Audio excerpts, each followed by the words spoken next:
Well, it's September and I'm kicking off my fall sewing. So I thought I would answer a question that I got from a few different people about how to fit leggings. And the first thing we're going to start out with is actually not any fitting adjustments at all. So in front of me, I have some, black performance sports knit here.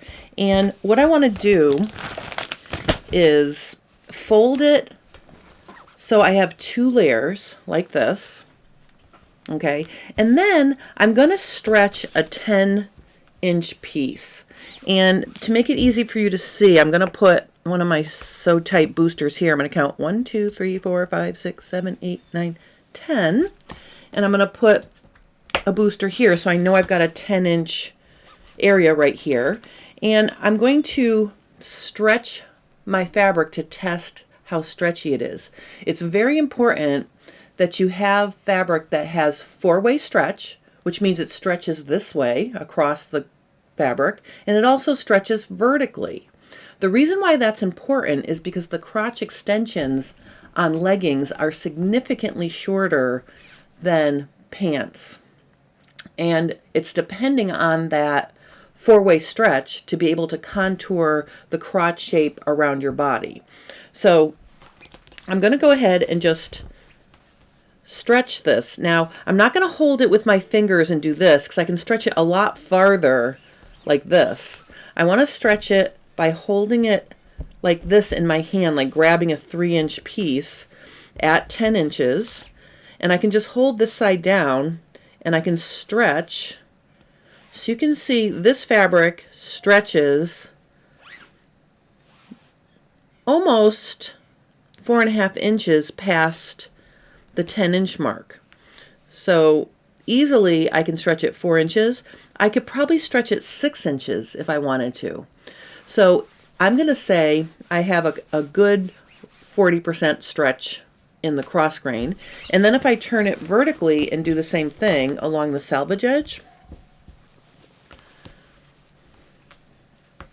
let me just check that side. Okay, so I have a similar amount of stretch that way. So this is an appropriate piece of fabric to use to make yoga pants. So job one, check your fabric. Even if you purchase it and it says it has the right amount of stretch, it's always a good idea to double check to make sure. So that's the first step. After you have the fabric you want to work with and you know how much stretch it has, then it makes it really easy to work with your pattern. Now, this is a small, sort of half-scale version of my Easy Fit and Sew yoga pants pattern, and I did put a link to it in the description below. And I just want to show you here, the instructions come with a fit guide. So if I flip back to the fit guide here, it will give you some basic information about how to adjust for your pattern. So I just wanted to show you that you have that information printed in the pattern. But I'm going to go through some things with you. Now I put us an approximate position of a side seam here. So if you were working with a front and back legging pattern, you could apply these things to either a 2-piece leg or a 1-piece leg that I'm working with here. You want to pick your size based on the suggestion on the pattern. Now, if we look at my size chart, okay, I give measurements for tummy and full hip, and I give upper thigh measurements.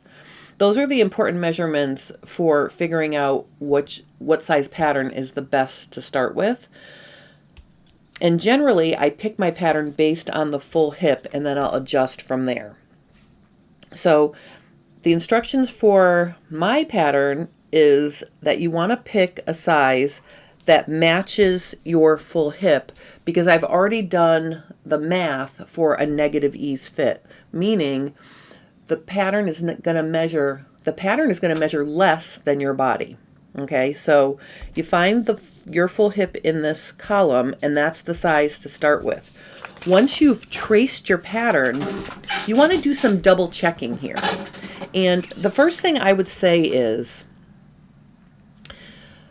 the quickest way to determine if the rise on your pattern is going to agree with you is to check a pair of leggings or yoga pants that you have in your closet that you like the fit of, and the fabric that it's made out of has a similar stretch. It's very easy to measure the crotch length front and back on a garment and then compare it to your pattern.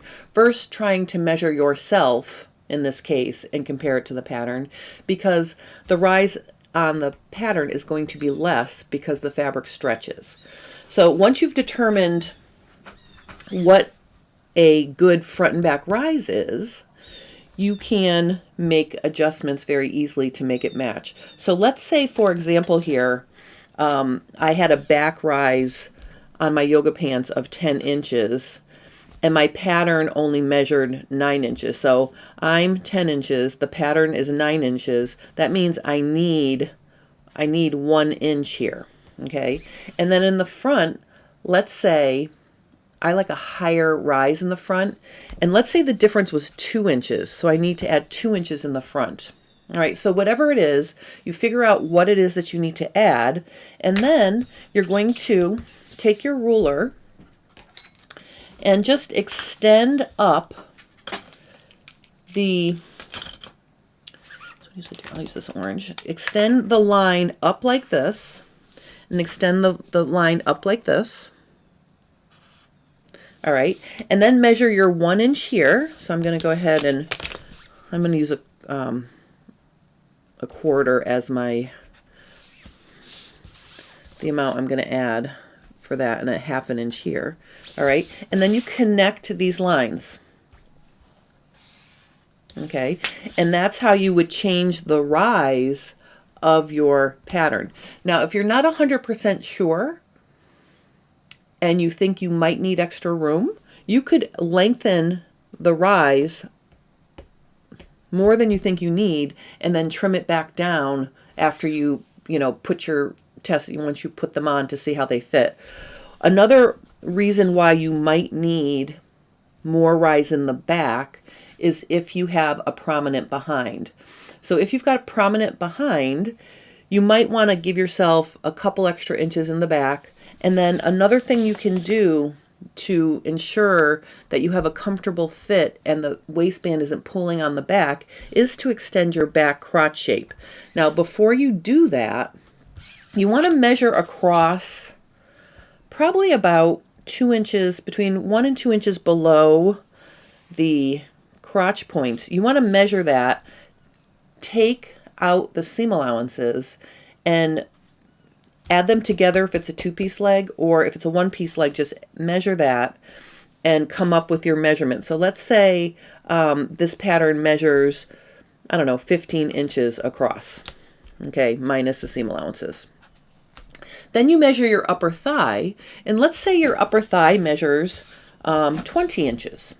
And I'm just using round numbers here, so 20 inches. So that's the pattern is 5 inches smaller than you. Now, how do we know if that's going to work out for you or not? We're going to go back and remember how much we could stretch our fabric. So our fabric stretched 4 inches for every 10 inches.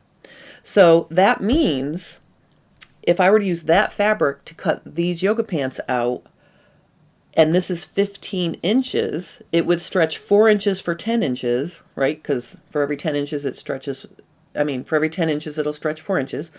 So that'll bring me to, 2/3 of the way, and then that extra 5 inches is going to stretch another 2 inches. So that means this fabric will stretch 6 inches across the full thigh.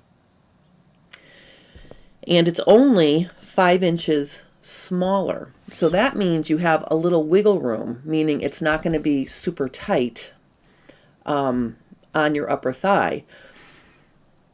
And you already have an extra inch based on the amount that you stretched it. So you have some choices here. You could either extend the crotch a little bit to give you more room for a prominent behind. So I'm just going to color this in here. So for prominent behind, you want to make a little bit of a deeper chair to sit in, and then just slowly blend that back to 0.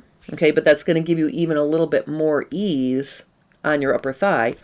Or the other option is you can actually, instead of extending it there, you could push it back like this. Okay, and you can see the same thing happens. You're giving yourself a bigger seat to sit in if you dig it out like this. But if you do that, you may have to let your side seam out because it might become too tight. Okay, so if you scoop back, you are also giving yourself more room for a prominent behind, but you're not adding to your upper thigh measurement. Now, the other thing you're going to want to check here is you're going to want to make sure that your full hip also has enough ease. So you're going to do the same measurement, right? Compare what the pattern measures at the full hip versus your full hip.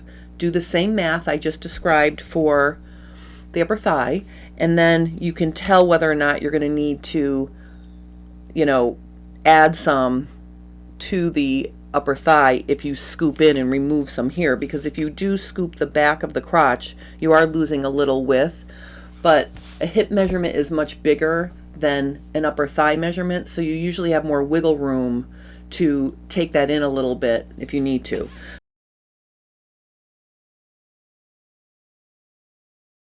So this is what you can do for a prominent behind. We've adjusted the rise. We've adjusted for, making sure it's not going to pull in the back.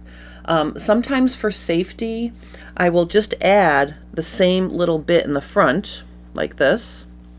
So the idea here is you just want to be very gradual when you extend the crotch and then blend back into the original inseam.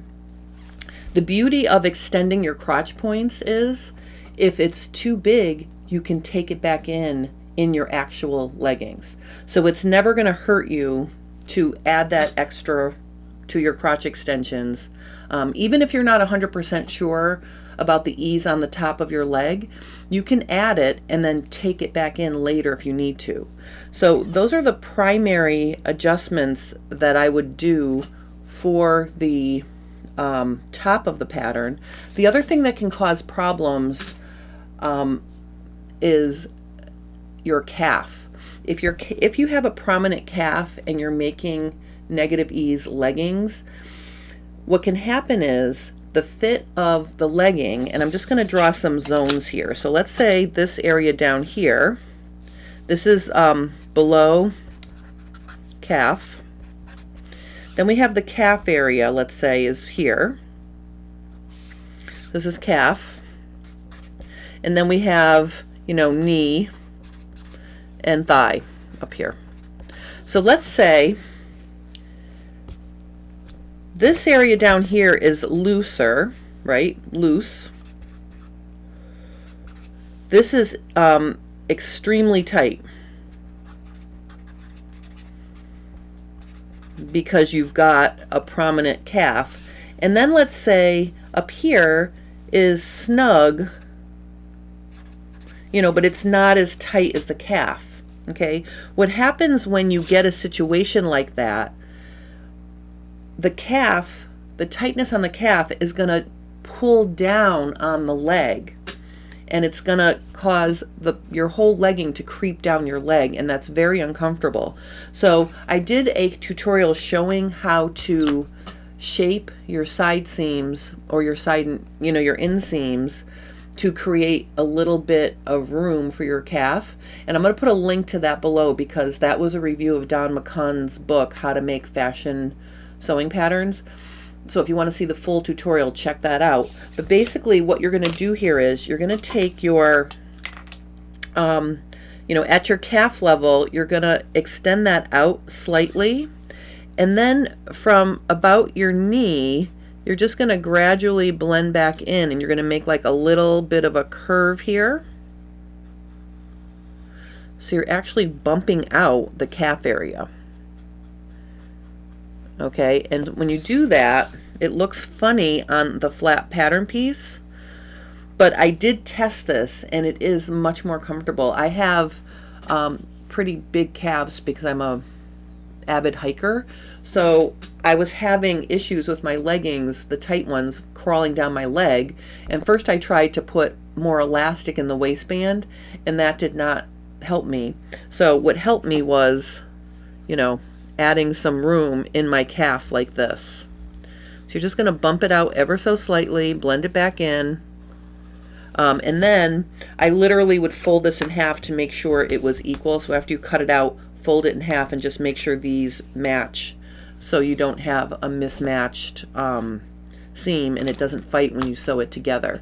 Now, if you're working with a two-piece pattern, some of this stuff will be easier because, for example, if I needed to let out my side seam because I, you know, scooped the inner part of my crotch, then I could just do that, you know, by just letting out my side seam like this.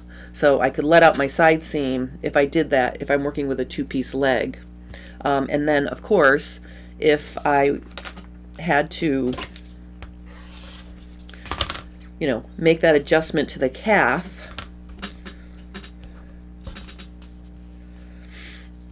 again, I could make the adjustments to both sides like this. You know, and again, you want to make sure they're the same here. But it really is a game changer. Whether you're working with a one-piece leg or a two-piece leg, you know, you're going to want to make sure that after you're done adjusting your rise, you add a like amount to your side seam edges, because those have to stay the same, you know. And if it's a single leg, you just go straight across. If it's a two-piece leg, you know, just make sure you add an equal amount there.